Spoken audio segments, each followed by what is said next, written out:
They said that Martha and Henry had completely lost their minds. In a town where everyone knew everyone, the elderly couple had become the subject of cruel jokes. Why?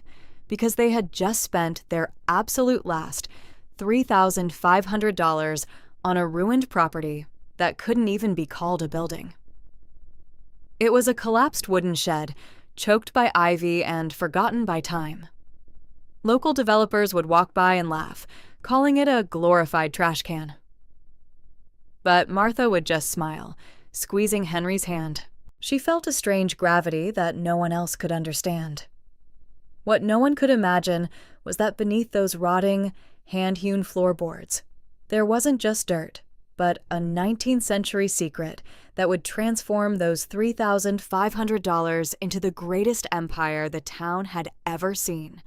Prepare yourself, because what happened when they finally pulled up those floorboards will prove to you that miracles often hide in the darkest places.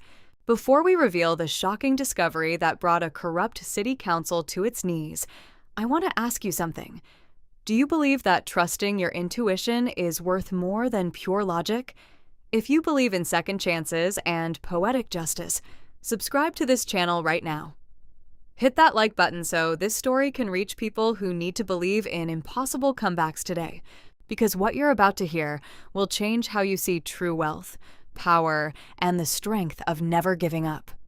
Now, let's go back to the moment when everything fell apart for Martha and Henry, and how a desperate auction became their lifeline. The auctioneer's gavel struck the wooden block with a sharp, final crack. Martha stepped forward to the clerk's desk. She handed over a certified cashier's check for exactly $3,500. It was the entirety of their remaining net worth. The transaction was complete. The locals in the back row of the municipal hall snickered. A prominent local developer shook his head in disbelief. They all knew, lot number 42. They considered it a worthless pile of rotting timber and liability. Martha ignored the whispers. She folded the heavy parchment deed and placed it in her coat pocket. A strange, undeniable gravity had pulled her toward that collapsed roof and ivy-choked foundation. She could not explain the instinct to anyone. She simply knew, with absolute certainty, that she and her husband had to own this specific patch of forgotten dirt. 5 years prior, such a desperate purchase would have been a weekend joke. Martha and Henry lived a life of quiet, middle-class stability. They owned a spacious 4-bedroom colonial house in a respected neighborhood. Henry managed operations for a regional logistics firm. Martha taught advanced mathematics at the local community college. Their retirement accounts showed solid 6-figure balances. They took annual vacations to the coast. They planned to retire comfortably in their late 60s. Then, the medical crisis arrived. Henry collapsed in his office one Tuesday afternoon.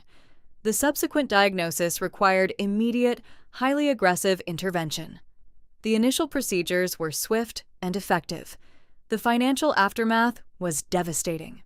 Their premium health insurance covered the first wave of treatments. Then, the policy caps were reached.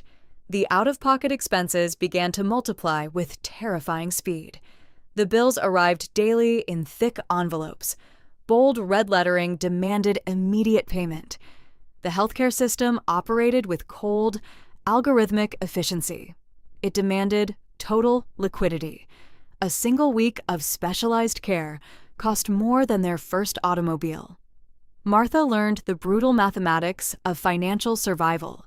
She calculated the daily burn rate of their accumulated wealth. 40 years of diligent saving began to evaporate. Martha drained their joint savings account first. Next went the mutual funds. They incurred heavy financial penalties for early withdrawal from their retirement portfolios. The financial hemorrhaging was relentless. They sold the colonial house. The real estate market was experiencing a downturn. They took a significant loss just to close the deal quickly and secure cash. The equity vanished instantly into hospital administrative fees and pharmacy costs. They moved into a 2-bedroom apartment. 6 months later, they downgraded to a one-bedroom rental on the industrial edge of town. Henry's physical recovery was slow and agonizing. He could no longer work. His monthly disability checks barely covered groceries and basic utilities.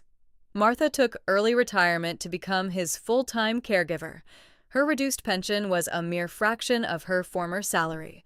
The couple stripped their life down to the absolute bare essentials. They sold Henry's vintage watch collection to a pawnbroker. Martha parted with her grandmother's antique silver service.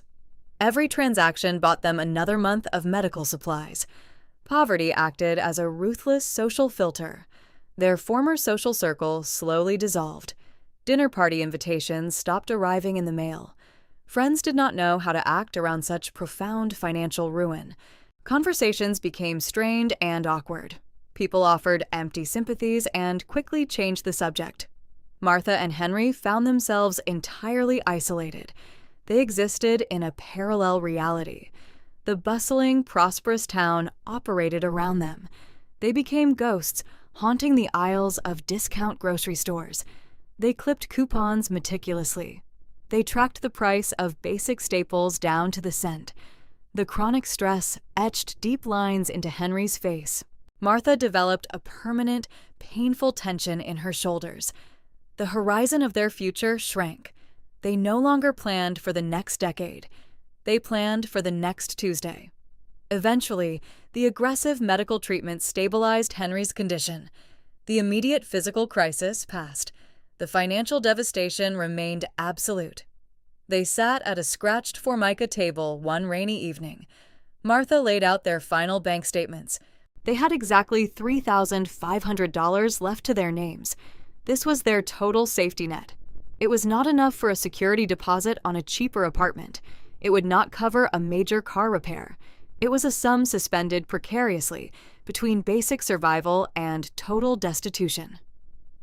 They needed a radical change in trajectory. Continuing their current path guaranteed homelessness within 6 months. The math was undeniable. Martha began taking long walks to clear her head. She avoided the affluent neighborhoods with their manicured lawns. She wandered deep into the forgotten industrial outskirts of the county. That is where she found lot number 42. It sat at the end of a deeply rutted, dead-end dirt road. The property featured a dilapidated wooden structure. The roof had caved in decades ago. Thick, wild blackberry bushes consumed the lower half of the building. A faded county notice, nailed to a post, declared the property condemned. It was slated for an upcoming tax auction. The starting bid was absurdly low. Martha stood at the edge of the overgrown property line. The air felt different here. The relentless, suffocating anxiety in her chest suddenly paused. She looked at the rotting beams.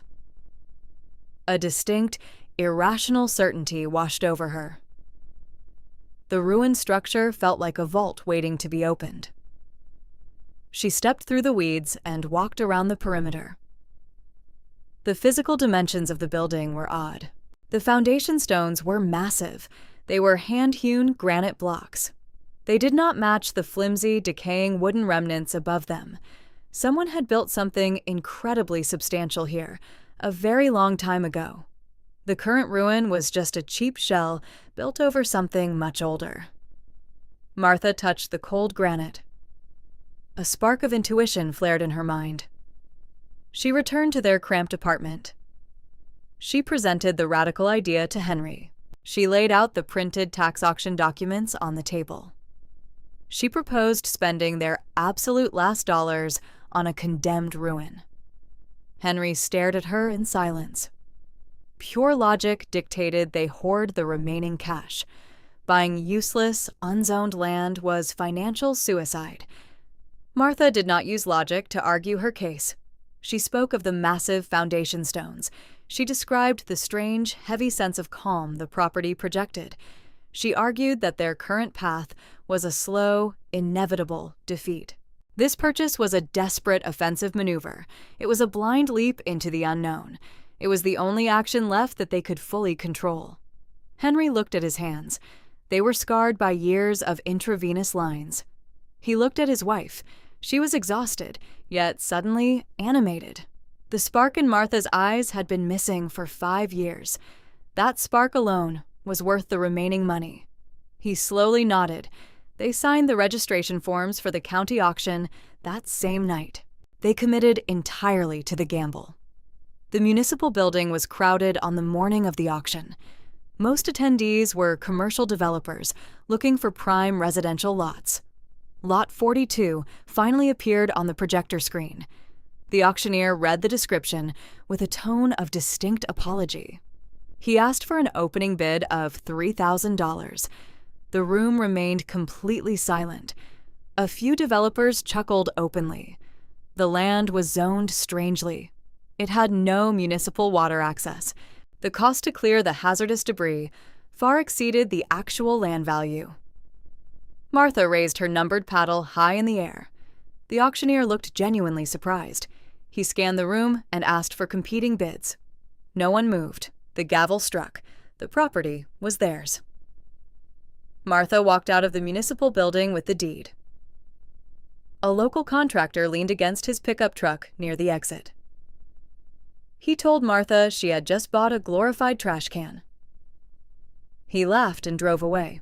Martha did not flinch. She held the heavy paper tightly. The terrifying financial freefall was officially over. They had finally hit the bottom. Now, they owned a piece of the earth. They had a physical starting point. Tomorrow morning, they would drive out to the dirt road. They would bring heavy leather work gloves and an iron crowbar. They needed to see exactly what they had just purchased. A rusted blade bites into decades of thick ivy. The severed vine bleeds pale sap. This dense wall of vegetation hides the desperate purchase made by Martha and Henry. They bought a ruined utility shed on a forgotten plot. The town records classified it as a mid-20th century teardown. The reality hidden beneath the green canopy is entirely different. The clearing process begins at dawn. Henry wields heavy loppers. Martha uses a short iron pry bar. The overgrowth is not just weeds, it is a mature, hostile ecosystem. Thick stems of wild grape and poison oak weave through English ivy. The main vines are as thick as a human wrist. Their aerial roots have fused with the structure. Pulling them away requires immense physical force. The sound of tearing vegetation echoes in the damp morning air. Progress is agonizingly slow. The elderly couple manages only a few square feet per hour. Their hands blister inside heavy leather work gloves. The air smells of disturbed earth, crushed leaves, and ancient dust. They work in silence. Every removed layer of foliage reveals a new architectural anomaly. The town zoning maps described a standard pine frame outbuilding. The exposed wood contradicts this entirely. Henry pulls away a massive sheet of dead ivy. The underlying timber is not cheap. Milled pine, it is hand-hewn old-growth oak. The beams are massive. They measure 12 by 12 inches in thickness. Henry stops cutting. He runs his gloved hand over the exposed surface. The wood is not rotting.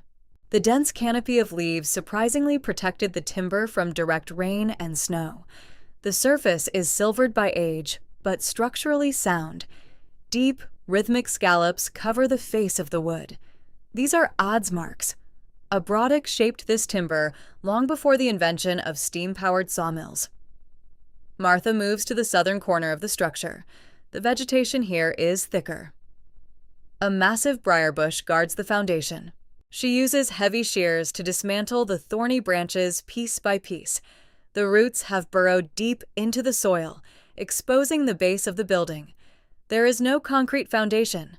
The structure rests on massive, rough-cut granite blocks. This construction method requires immense labor and specialized engineering.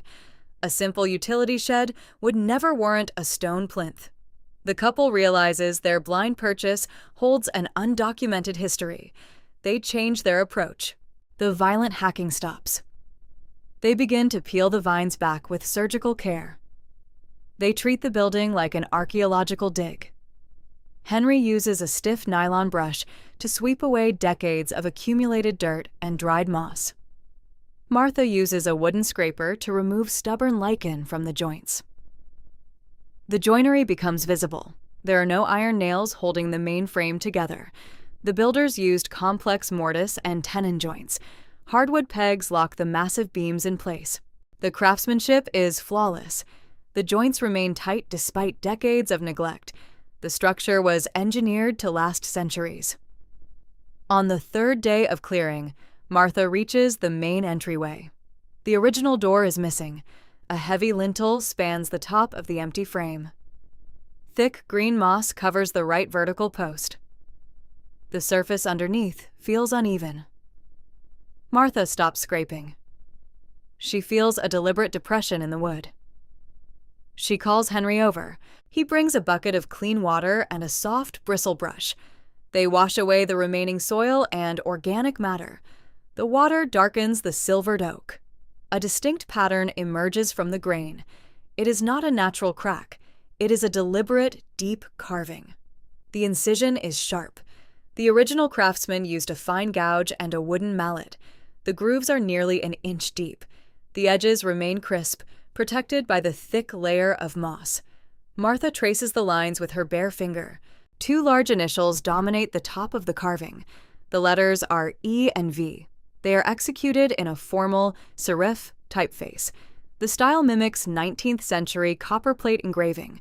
Below the initials sits a precise geometric symbol. It is a circle intersecting with a square. This is a traditional stonemason's mark, adapted for woodworking. It signifies a master builder. Beneath the symbol lies the most critical detail.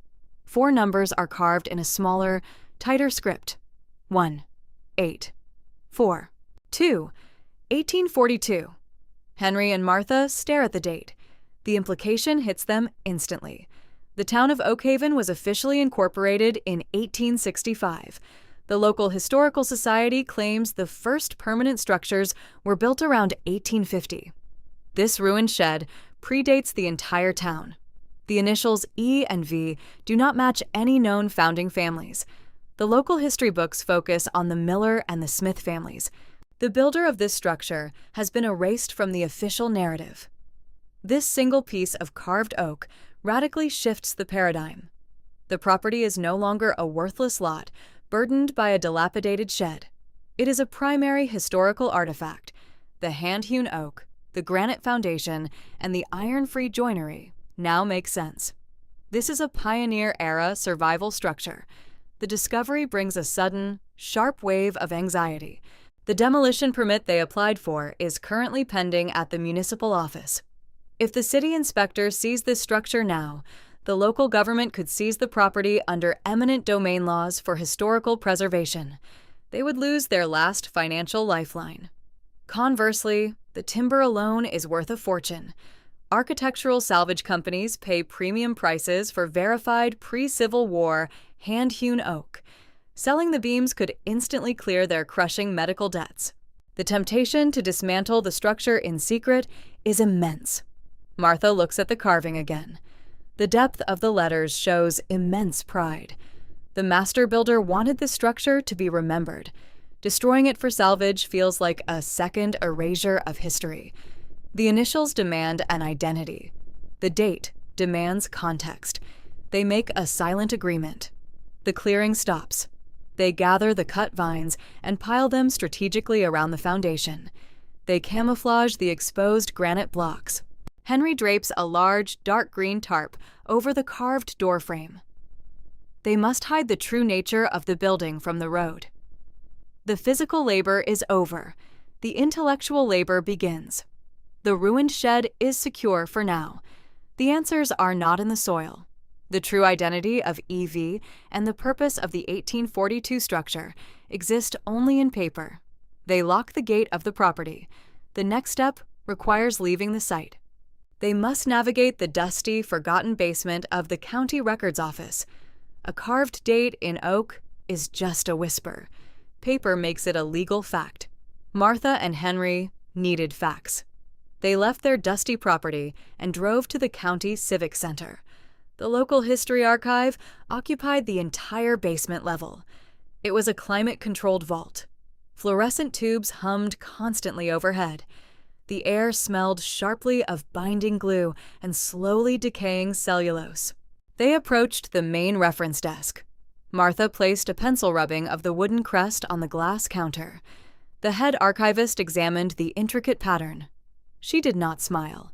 She pointed them toward aisle 14. This section housed the municipal property ledgers. The transition from physical labor to intellectual excavation was jarring. Henry's hands were still calloused and stained from clearing brush. Now, he had to handle fragile, onion skin paper. The first ledger weighed roughly 15 pounds. Its leather spine was cracked and shedding dust. Martha opened the heavy cover. The pages revealed a dense grid of faded fountain pen ink. They began the tedious process of tracing their deed backward. The recent history was bleak but clear. The property had sat abandoned since 1998. Before that, it belonged to a defunct agricultural conglomerate.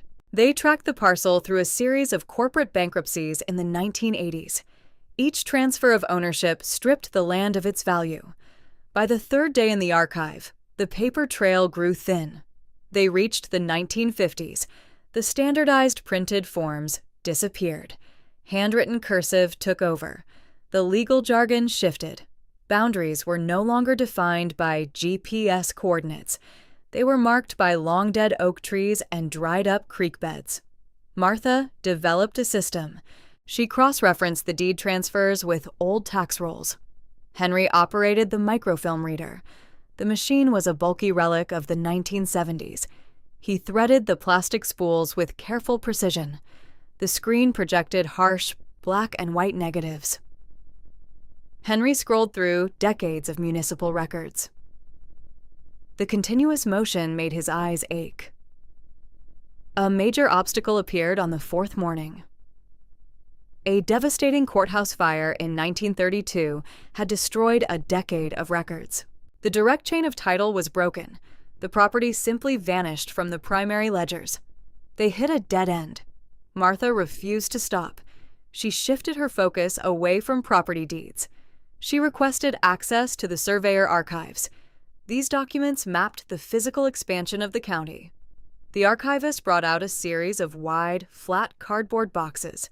Inside lay oversized blueprints and topographical maps. Henry unrolled a canvas-backed map dated 1845. The ink was a deep, oxidized brown. The town grid was barely recognizable. It was just a small cluster of squares near the river. Henry traced the coordinates of their plot. He found their exact location. The map did not list their building as a residential home. It was marked with a distinct symbol.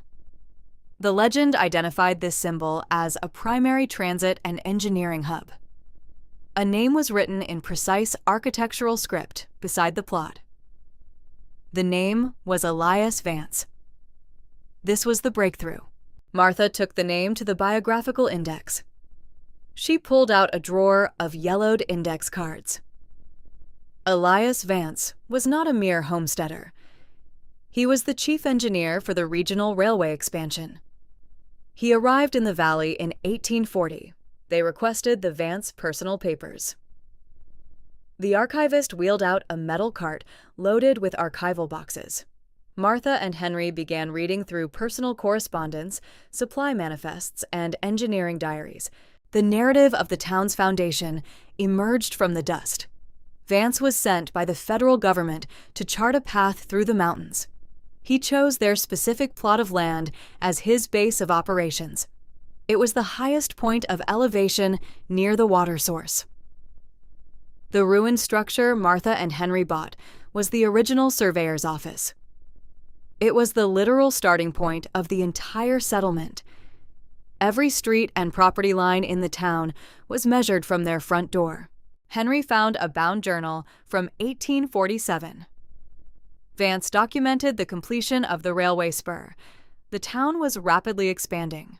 The journal entries grew paranoid. Vance distrusted the incoming politicians and land speculators. He wrote about securing his foundational surveys and early mineral rights. Martha examined a collection of legal drafts. In 1849, Vance transferred his vast landholdings into a complex blind trust. The town council assumed control of the surface roads. Vance retained the subterranean rights and the original federal land grants. The final document in the box was a letter to his attorney. The ink was heavily blotted. Vance stated he would not surrender the original charters to the new municipal government. He instructed the attorney to finalize the trust. The letter contained a specific, cryptic instruction. Vance wrote that the core assets were secured at the point of origin. He detailed a preservation method. He used a sealed zinc container to prevent moisture damage. He noted the container was integrated into the foundation of the primary office.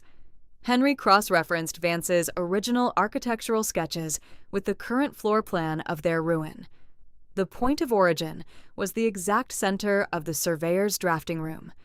In their building, this corresponded to the main parlor, the parlor with the warped, wide-plank oak flooring. The historical record ended there. The archive had given them the context. It provided the identity of the founder and the origin of the town. Most importantly, the paper trail pointed directly back to the physical structure. The answers were no longer in the library. They were waiting beneath the floorboards. A single sheet of brittle paper can hold more power than a vault of gold. Martha and Henry stared at the rusted iron box sitting on their scarred dining table. Dust motes danced in the shaft of afternoon light. Hours earlier, Henry had noticed a slight depression in the corner of the parlor. The floorboards there did not squeak. They groaned underfoot. A heavy iron crowbar had splintered the century-old oak. Beneath the wood lay a bed of dry earth and crushed limestone. Resting in that dark cavity was the box. It measured exactly 14 inches across. The metal was heavily pitted from decades of ambient moisture. A solid brass padlock secured the main latch. The key was long lost. Henry retrieved a hacksaw from his meager toolbox. The rhythmic grating of metal on metal filled the quiet house. It took 45 minutes to cut through the hardened shackle. The lock fell away with a heavy thud. Martha lifted the lid. The rusted hinges screamed. A distinct scent of dried lavender and stale, trapped air escaped into the room. Inside, the contents were meticulously preserved. Thick layers of oiled canvas formed a protective cocoon against the dampness. Henry carefully peeled back the stiff fabric. His hands trembled slightly. Beneath the canvas lay a thick bundle of documents. They were bound by a braided silk cord. The cord had faded from bright crimson to a dull rust color. The paper itself was heavy, made from high-quality cotton rag. It had yellowed at the edges, but remained remarkably intact. Black ink looped across the pages in tight, precise calligraphy. Heavy wax seals hung from the bottom of the thickest parchment. The wax bore the crest of a forgotten territorial governor. Martha retrieved her reading glasses. She traced the faded script with her index finger. The document was not a simple diary entry or a personal letter. It was a formal land grant. The date at the top read 1844. The language was dense and highly archaic. It spoke of metes and bounds. It referenced natural landmarks long since paved over by modern development. The text mentioned a massive oak tree by a bend in the river. It noted a limestone outcropping facing the morning sun, but the core legal message was absolutely clear. The original owner of their ruined building had not just owned the small surface plot. The deed outlined absolute ownership of a vast subterranean network. It granted exclusive, perpetual rights to the deep-water aquifer flowing beneath the entire valley. It also included unsevered mineral rights. Henry and Martha sat in stunned silence. Their current reality involved crushing medical debt and constant anxiety. Their checking account held less than $200. Yet, sitting on their table was a legal claim to the very foundation of the modern city around them. They needed professional verification immediately. The next morning, they wrapped the fragile documents in a clean linen towel. They placed the bundle inside a faded plastic grocery bag to avoid drawing any attention. They took the early bus downtown. Their destination was the office of a senior property attorney. His name was Arthur Pendleton. He specialized in historical land disputes and complex title chain verification.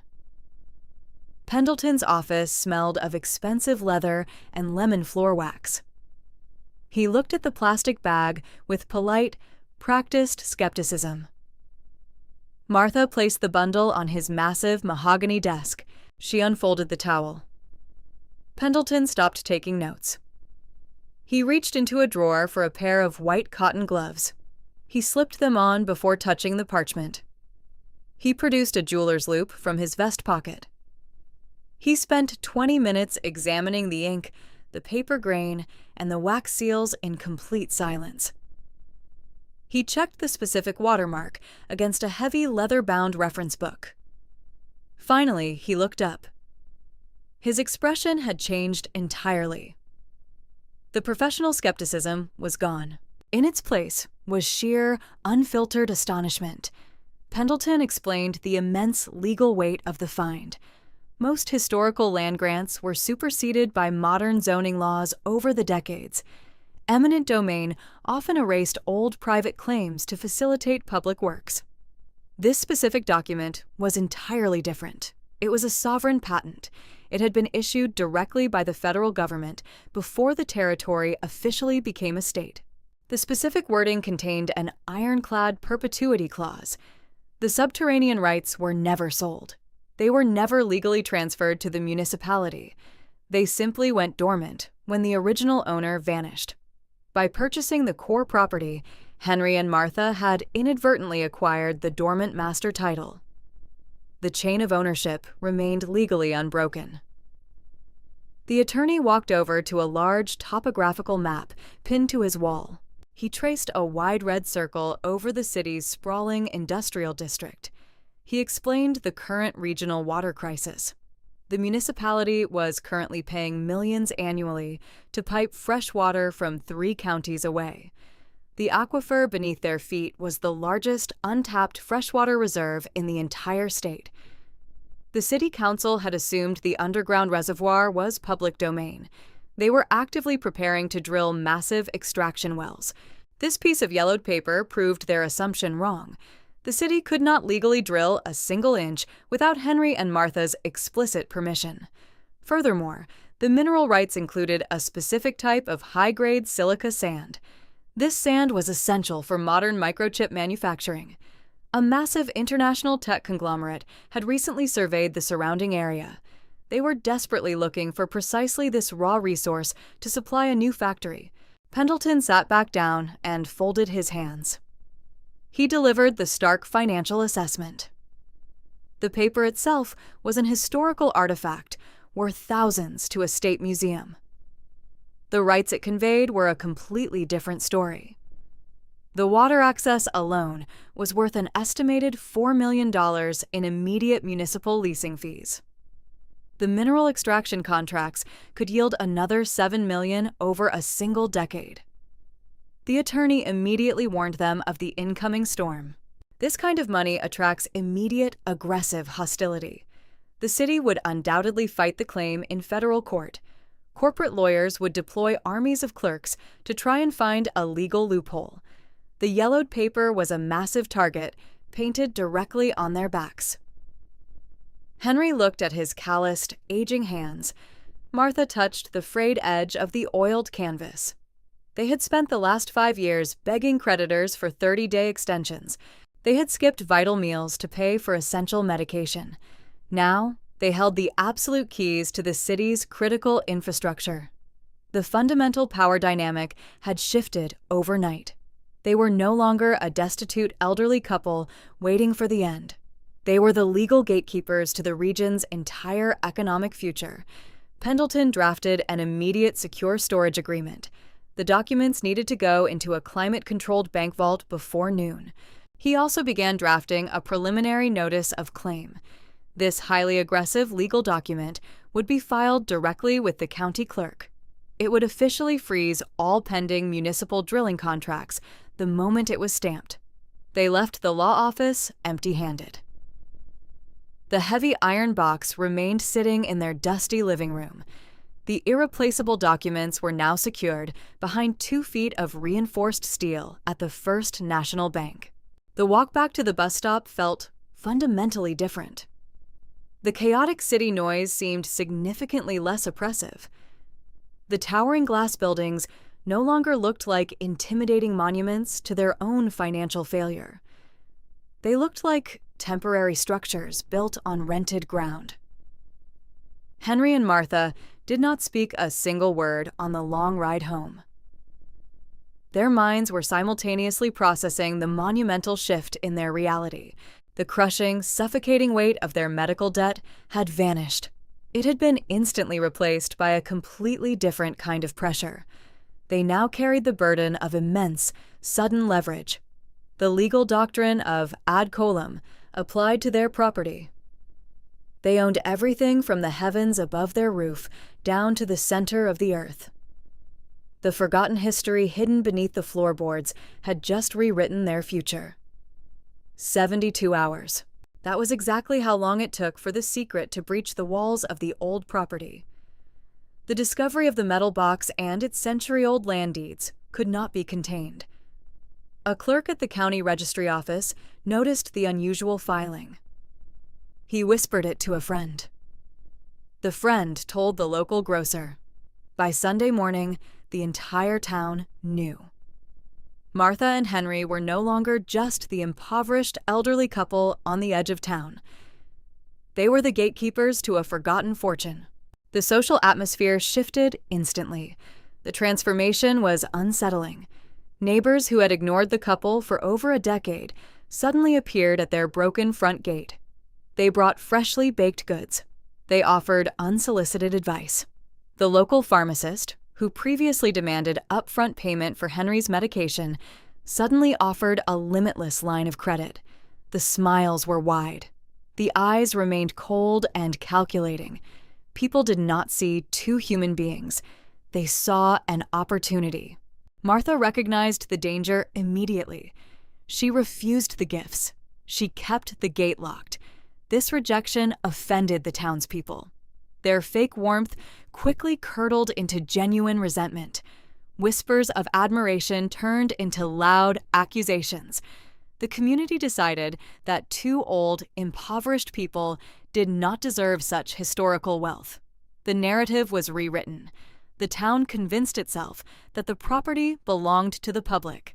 This public sentiment provided the perfect cover for the city council. The local government had been struggling with a massive budget deficit for 5 years. The underground aquifer rights tied to the newly discovered deeds were worth millions. The council members saw a lifeline. They did not care about history. They cared about revenue. A heavy envelope arrived via certified courier on a Tuesday afternoon. It bore the embossed gold seal of the municipal government. The letter inside was not an invitation. It was a legal ambush. The city council invoked a dormant piece of legislation. It was the Historical Heritage and Stewardship Act of 1968. This specific law was originally designed to protect crumbling monuments. The council was now weaponizing it.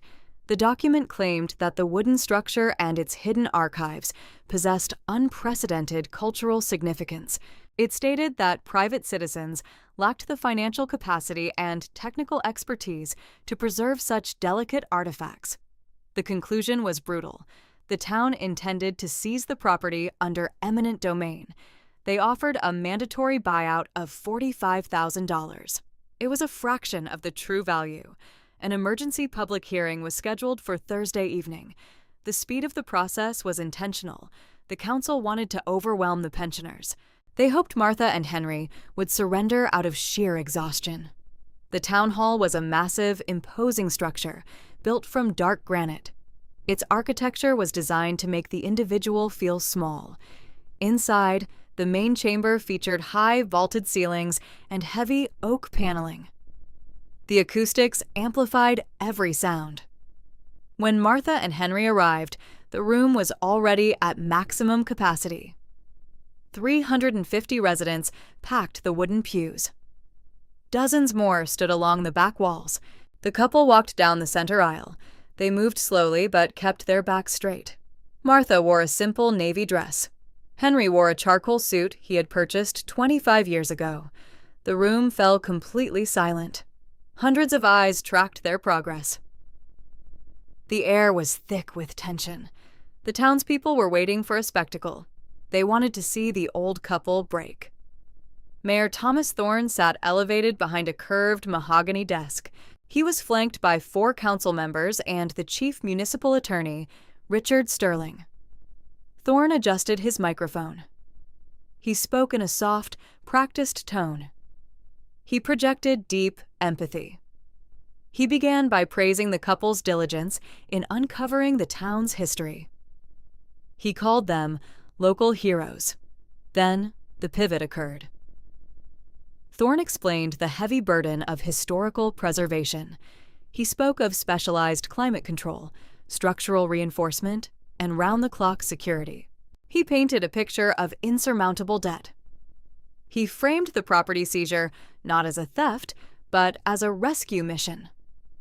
Attorney Sterling took over. He was sharp, aggressive, and highly prepared. He projected a digital map onto the large screen behind the council desk. The map highlighted the couple's land in bright red. Sterling cited 3 separate legal precedents.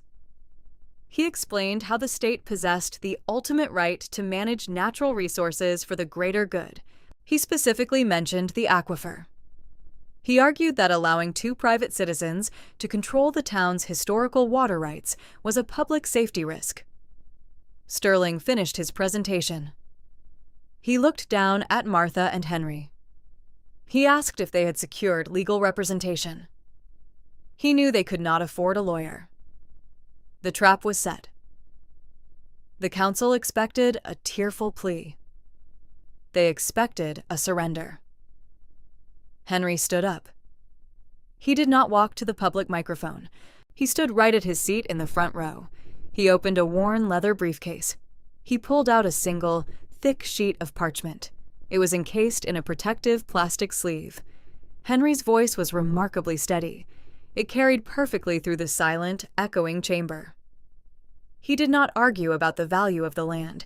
He did not dispute the importance of historical preservation. He attacked the foundation of their legal argument. He held up the document. It was a secondary charter found at the very bottom of the hidden metal box. It was signed by the state governor in 1848. Henry read the text aloud. The original deed included an absolute exemption clause. The land was granted as a sovereign reward for services rendered during the state's founding. The clause explicitly prohibited any future municipal, county, or state government from seizing the land without the direct, voluntary consent of the bloodline owner. Sterling's confident posture vanished. He demanded to see the document. Henry handed over a certified photographic copy. He kept the original firmly in his grasp. The attorney scrutinized the text. He checked the seal. He whispered frantically to the mayor. The microphone picked up the sharp intake of breath from the council desk. The 1848 charter predated the town's incorporation. It superseded the Heritage Act of 1968. The legal loophole was closed. The atmosphere in the room fractured. The carefully constructed illusion of a unified community broke apart. A retired schoolteacher stood up in the third row. She pointed directly at the mayor.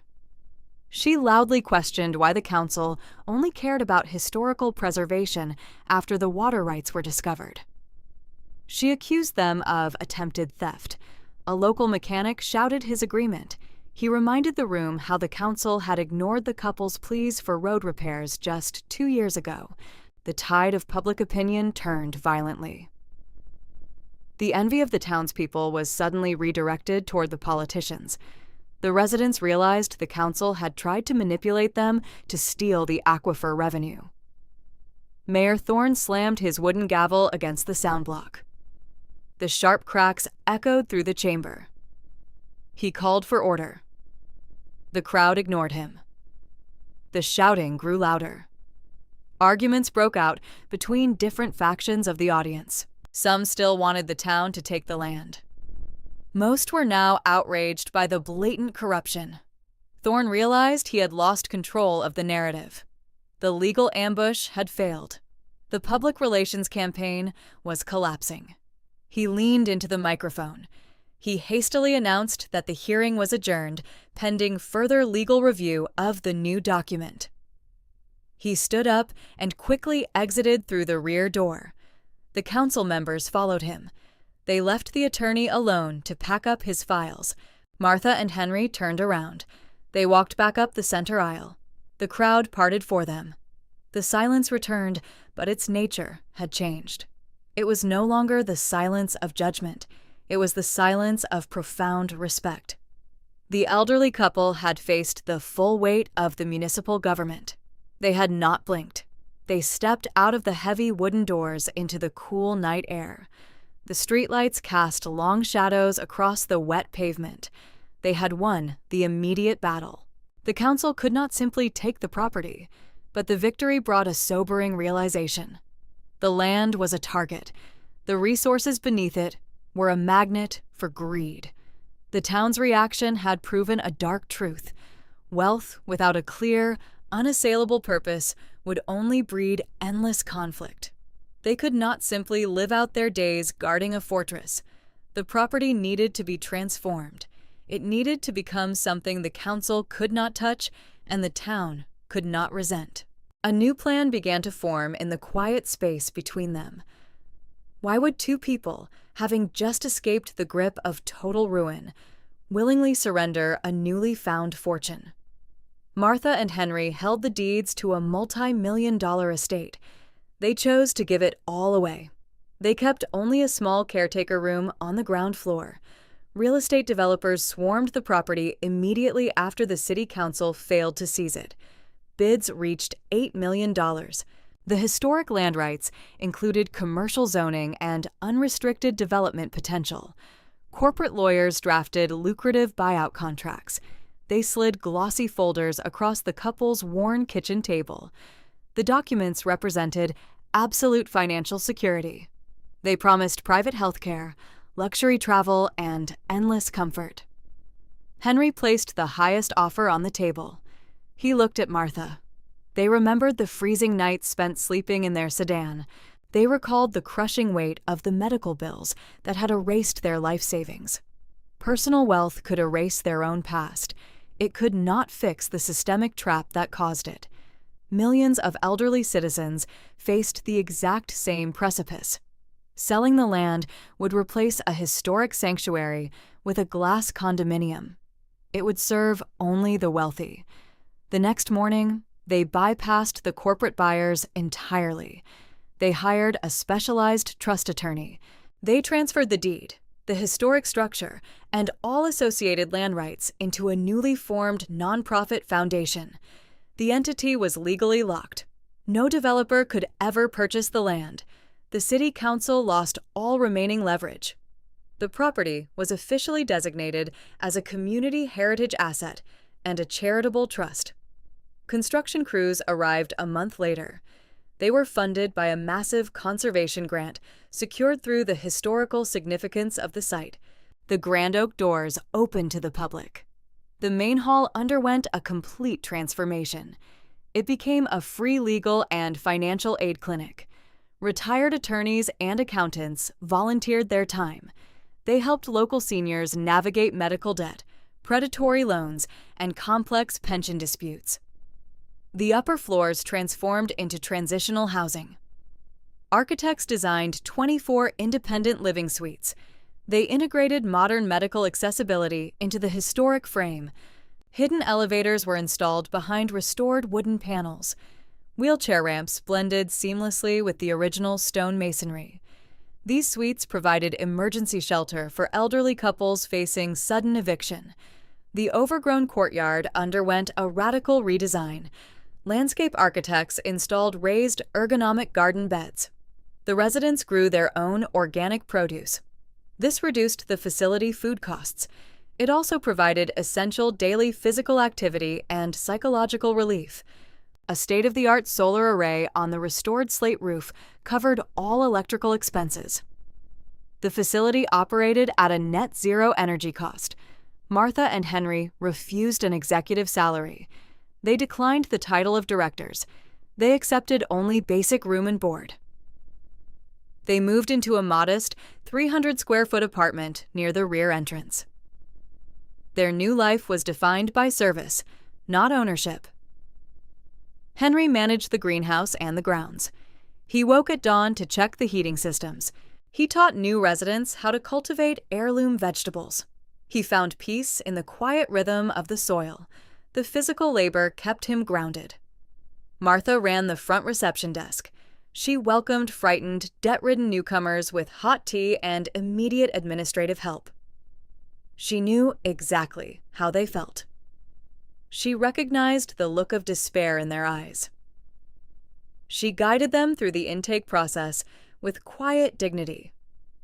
She became the emotional anchor of the entire facility. The center rapidly shifted the local social dynamic. Homelessness among the elderly in the surrounding district dropped by 40% within 2 years.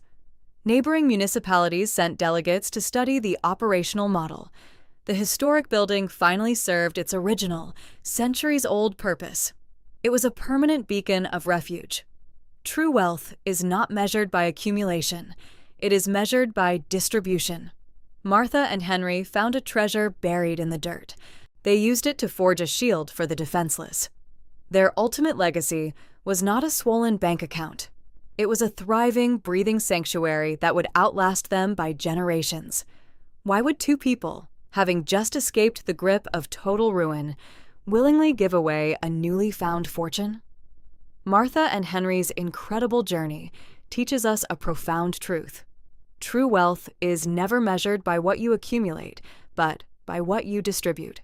They could have taken the millions and disappeared into luxury.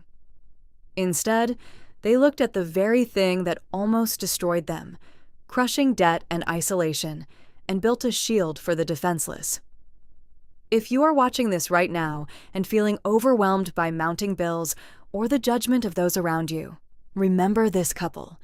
Sometimes your absolute lowest moment, your last few dollars, is exactly the foundation where your greatest chapter begins. You just have to be brave enough to clear away the ruins and look deeper. Did Martha and Henry's selflessness inspire you? Have you ever found a blessing disguised as a disaster? Tell us your story in the comments below. We read every single one. Please give this video a like, share it with someone who needs a reminder that miracles are real, and make sure to subscribe to the channel. We'll see you in the next story.